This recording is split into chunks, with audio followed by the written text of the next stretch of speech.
Good morning, students. This is for EC 4th semester and the subject is Signals and System.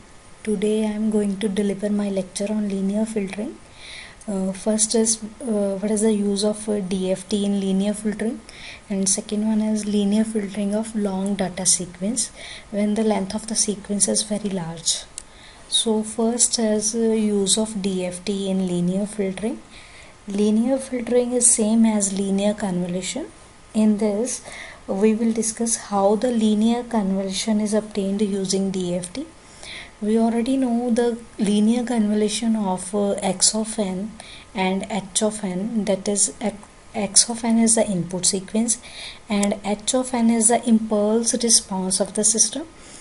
So the linear convolution of these two sequences is given by y of n, that is equal to x of n linear convolution h of n, that is equal to summation k tends to minus infinity to infinity x of k h of n minus k. Also can be written as summation k tends to minus infinity to infinity h of k x of n minus k, that is equation number 1. Now if we obtain the Fourier transform of x of n and h of n, then we will get Fourier transform of x of n as x of omega and h of n Fourier transform as h of omega. And we also know that the convolution is equivalent to multiplication in the frequency domain. So by multiplying x of omega and h of omega, we will get y of omega. Therefore y of omega is equal to x of omega into h of omega, that is equation number 2. If we take inverse Fourier transform of equation number 2, then we will get the sequence y of n, because the inverse Fourier transform of y of omega is y of n. This sequence will be same as the linear convolution of x of n and h of n. But we can't use Fourier transform to obtain linear convolution because of the following reasons. First is, in frequency transform, omega is continuous function of frequency. Continuous function of frequency, so the calculation cannot be done on digital computer. So, because for the digital signal processors, we want discrete signals, not the continuous signals. So the Fourier transform in which the omega is continuous function of frequency. Second reason is, if we use DFT, then the computation will be more efficient because of the ability of fast Fourier transform algorithms. So we must use DFT to obtain the linear filtering operation. Then next is, in case of DFT, we have studied that the multiplication of two DFTs in frequency domain is equivalent to the circular convolution. That means x of k into h of k is equal to x of n circular convolution h of n. This is the sign of circular convolution, equation number 3. But in this case, we want linear convolution, that is means linear filtering, not the circular convolution. Earlier we have studied that if we adjust the length of two sequences, that is x of n and h of n, then the same result can be obtained using linear convolution and circular convolution. So consider a FIR filter having impulse response h of n. FIR is finite impulse response, already studied in our previous lecture. A finite impulse response means in which the length of the sequence is finite, not an infinite. So this is a FIR filter whose response is h of n, that is impulse response, and the length of the impulse response is m. X of n is the input sequence and length of input sequence is L. So output is y of n and the length of the output sequence is n, that is equal to L plus m minus m. L as number of samples contained in x of n m as number of samples contained in H of n. So here X of n is input sequence having length L. L means 0 to L minus 1. And second sequence H of n, that is impulse response of filter having length M, capital M, that means 0 to M minus 1. Here the linear convolution of X of n and H of n produces the output sequence Y of n, and the length of output sequence Y of n is n is equal to L plus M minus 1, equation number 4. In this case, both the sequences are finite.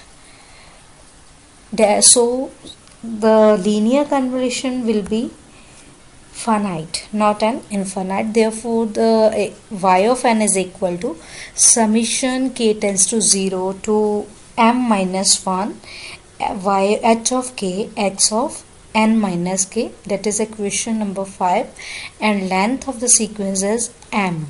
So number of samples is k tends to 0 to m minus 1. Now if we adjust the length of x of n and h of n equal to n, and if we perform circular convolution of x of n and h of n, then the result will be same as linear convolution. That means the length of x of n and h of n can be made equal to n by adding required number of zeros in x of n and h of n. That is the concept of zero padding.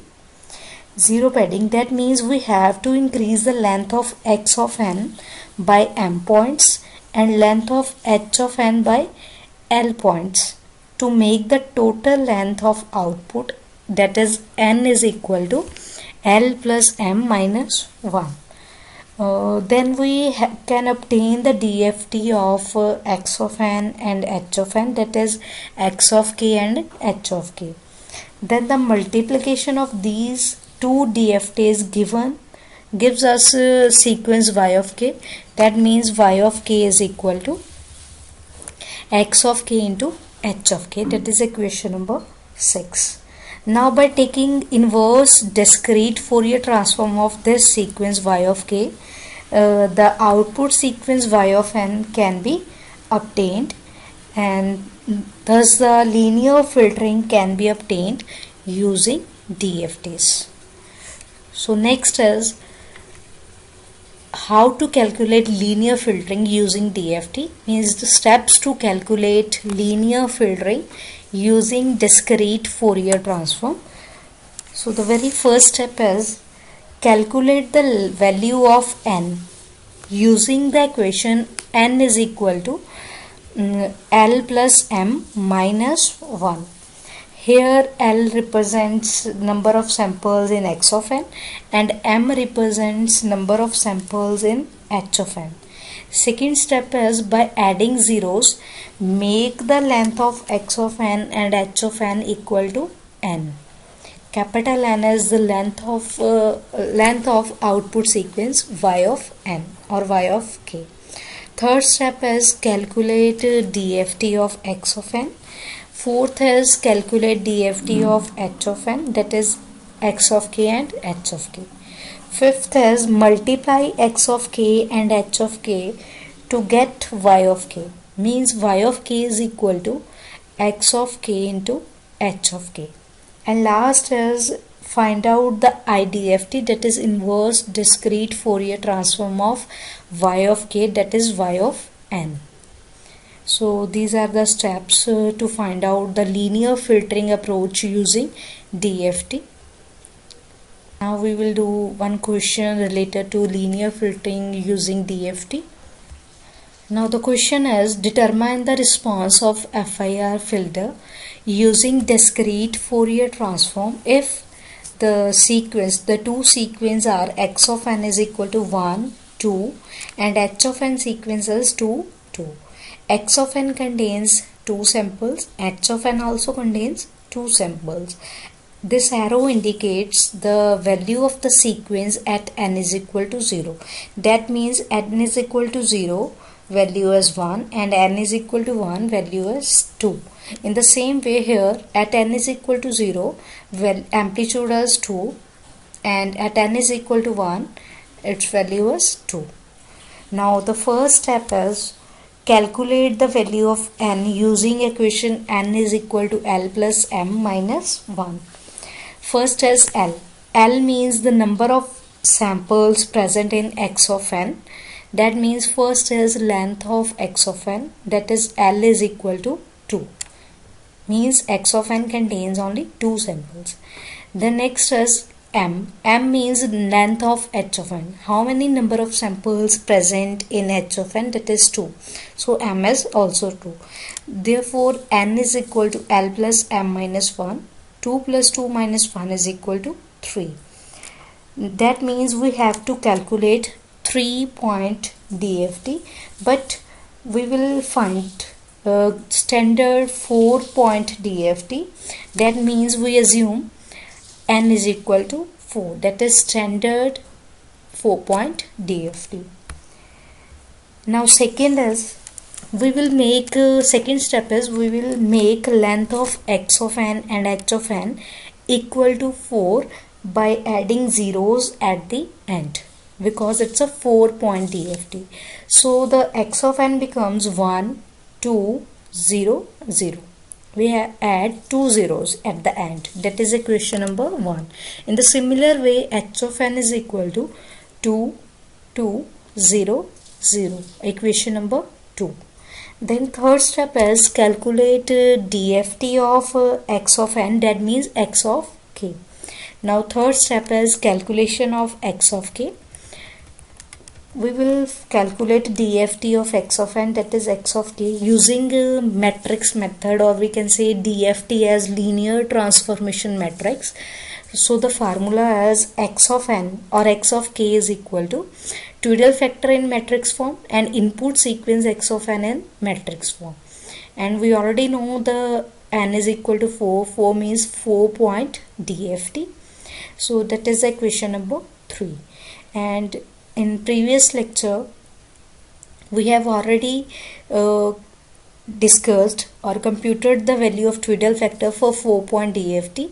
That is the value of Tweedle factor in matrix form for 4-point DFT. So this is equation number 4, because earlier we have obtained the matrix for Tweedle factor. So in this we just put the value of this Tweedle factor. So x of n is equal to Tweedle factor in matrix form, that is 4 in cross 4 matrix, and input sequence is 1, 2, 0, 0. Now we have to solve this metric by multiplying each row and column, means element by element multiplication. So it becomes 1 into 1, 1, 1 into 2, 2, 1 into 0, 0, 1 into 0, 0. In the similar way, each row and column multiplication, it becomes 3, 1 minus 2j, minus 1, 1 plus 2j. So the DFT of x of k is equal to 3, 1 minus 2j, minus 1, 1 plus 2j. That is equation number 5. So the next step is calculation of h of k, that is the DFT of h of n. So the formula is h of k in matrix form is equal to Tweedle factor in matrix form into input sequence h of n, impulse sequence h of n in matrix form. So h of k in matrix form is h of 0, h of 1, h of 2 and h of 3. Because it's a 4-point DFT, and this is the value of Tweedle factor in matrix form for 4 cross 4 matrix, and it's the value of impulse sequence h of n, that is 2, 2, 0, 0. Now multiply each row and column, it becomes 4, 2 minus 2j, 0, 2 plus 2j. So the value of DFT of h of n, that is h of k, is equal to 4, 2 minus 2j, 0, 2 plus 2j. So next fifth step is multiply x of k and h of k to get y of k. Therefore y of k is equal to x of k into h of k. X of k we already computed, that is 3, 1 minus 2j minus 1, 1 plus 2j, and h of k is 4, 2 minus 2j, 0, 2 plus 2j. So multiply x of 0 with h of 0, that is 3 into 4 is 12. Multiply x of 1 with h of 1 means 1 minus 2j multiply with 2 minus 2j, it becomes minus 2 minus 6j. Then minus 1 multiplied with 0, that is 0. 1 plus 2j multiplied with 2 plus 2j, we get minus 2 plus 6j, that is y of k. Then last step is obtain inverse discrete Fourier transform, that means IDFT of y of k, that means y of n, and the formula of inverse discrete Fourier transform is y of n is equal to 1 by n twiddle factor conjugate y of k. N is 4 point DFT, that means n is equal to 4, and twiddle factor conjugate means it is this is value of twiddle factor conjugated. Imaginary term positive turns to negative, and negative turns to positive, and positive turns to negative. Rest all will be same. So twiddle factor conjugate is equal to 1 1 1 1 1 j minus 1 minus j, 1 minus 1 1 minus 1, then 1 minus j minus 1 j. Then solve this. Y of n means 4-point matrix, that means y of 0, y of 1, y of 2, y of 3. N is 4, so it becomes 1 by 4, that is a twiddle factor conjugate matrix, that is 4 cross 4 matrix, and this is the value of y of k, that is 12 minus 2 minus 6j, 0 minus 2 plus 6j. Now multiply each row and column, it becomes 1 by 4, 8, 24, 16, 0, that is 4 rows and 1 column, 4 cross 1 matrix. Then multiply by 1 by 4, so divide by 4, it becomes 2, then 6, 4, 0. So the inverse discrete Fourier transform of y of n is equal to 2, 6, 4, 0. Now we have to verify the results by using linear convolution method, that is tabulation method. So we know this is x of n sequence and this one is h of n sequence. We have input sequence only 2 samples, and in h of n again we have 2 samples. X of n is 1 2 and h of n is 2 2. So multiply each row and column, that is 1 into 2 2, 2 into 2 4, 2 into 1 2, 2 into 2 4. Then adjacently separate it, it becomes 2, 2 plus 4 6, and this one is 4. By comparing the results of circular convolution and linear convolution, both are same, or we can say that compare the result of this DFT and linear convolution of tabulation method, both the results are same. Now we will do one more examples. Question is find the response of FIR filter with the impulse response h of n is equal to 1 2 4. That means impulse response h of n contains only 3 samples. To the input sequence x of n is 1 comma 2. X of n input sequence contain only 2 samples using circular convolution. So the first is calculate the length of m, that is output sequence length. So the first step is x of n is equal to 1 comma 2 and h of n is equal to 1 2 4. That means L is equal to 2. L is how many number of samples present in input sequence x of n, and m is number of samples present in h of n, that is 3. So n is equal to L plus m minus 1, so it becomes 2 plus 3 minus 1, that is equal to 4. That means capital N is equal to 4.